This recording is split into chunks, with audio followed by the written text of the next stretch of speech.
Echo Chamber. Ooh. Got Mike D.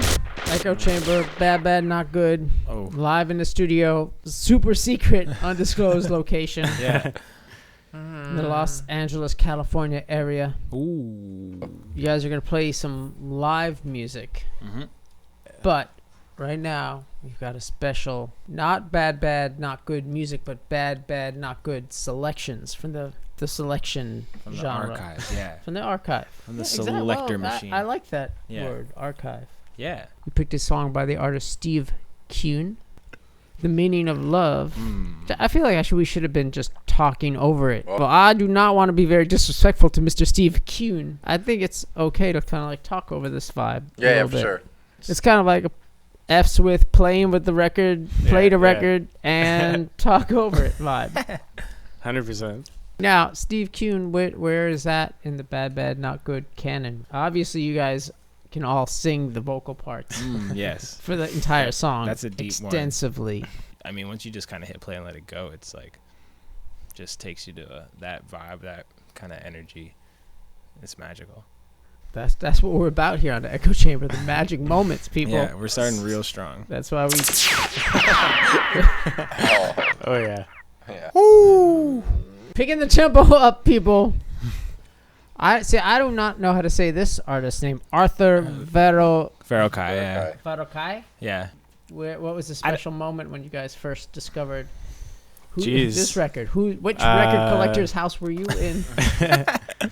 I guess it's a staple among like record collectors that we know and just DJs and stuff. Madlib and a bunch of people kind of picked it up. I don't even know when. Like early 2000s is when it started to kind of have a resurgence, and now, copies of this original go for like $5,000, like the LP. That's some record collector stuff right there. Yeah, definitely. I mean, that would be well above the budget that I'd be willing to pay for any record. But yeah, drop 3 zeros. Now we're talking. Yeah, but if I were to buy it, I would keep it in a plastic sleeve and put it somewhere special. Yeah, this record is a whole other ball game. These last two albums are like some of our favorite albums. This is Erasmo Carlos with Mina Jonte. My Portuguese not so great. So honestly, I'll apologize. It's all good. It's all just about these vibes. What's the story with my man Erasmo? I think a good friend of ours who kind of spends most of his time uncovering records in Brazil, and kind of pulling out a lot of history that is kind of undocumented almost on some like 45s and things that he's discovering. I think he showed us this one. Such a beautiful array of psychedelic and folk and jazz and country and Hawaiian slide guitar vibes, and shout out John Kim. Thank you for the history and love of music from Brazil. Bad, not good. Here in the undisclosed location studio, Very Mike D, secret. Echo Chamber, played a song here. Jim Sullivan, UFO. Oh, another heavy. Carol K on bass. He got his start out in Santa Monica, actually. I shouldn't have said that because never mind what I just said. Wait, that's a part in California, though. Jim Sullivan, was it from Santa Monica? He was a car salesman, I believe, right? I don't know about that. Yeah. Okay.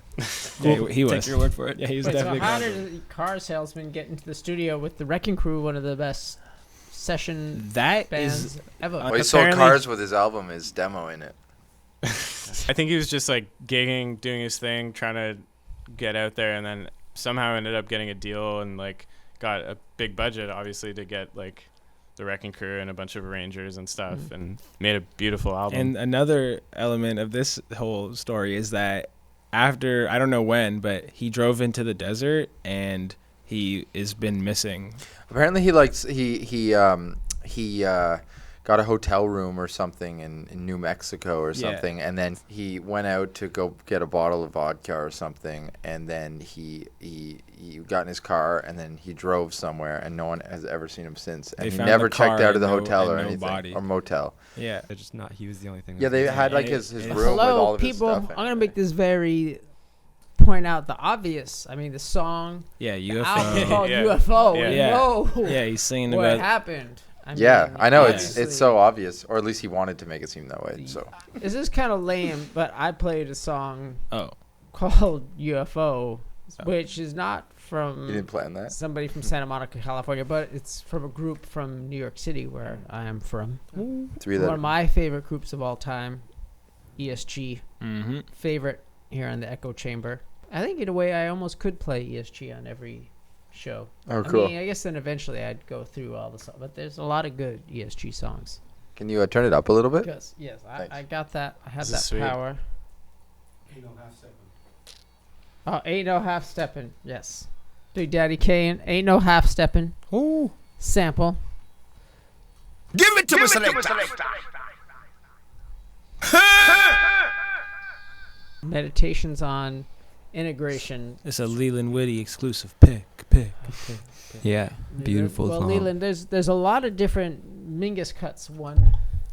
There's a lot of different Mingus cuts. Yeah, cuts that one could pick. Oh, for because, sure, yeah. I mean, the man's a genius. Oh, Oh, yeah, yeah. big time. Mhm. Big Whole time. discography. I think I found this song out in high school, and it's just like always stuck to me as being one of my favorites by him. If you think about music from that era, what else sounded like this? It's pretty amazing. It really shows you how in a composition you can go a lot of different places Yeah. and Yeah. still make it work.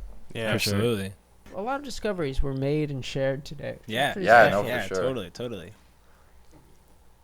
Thank you. There you go. Mhm. Thanks for listening. Thank you. Thanks for having us. That was, Not a mercy.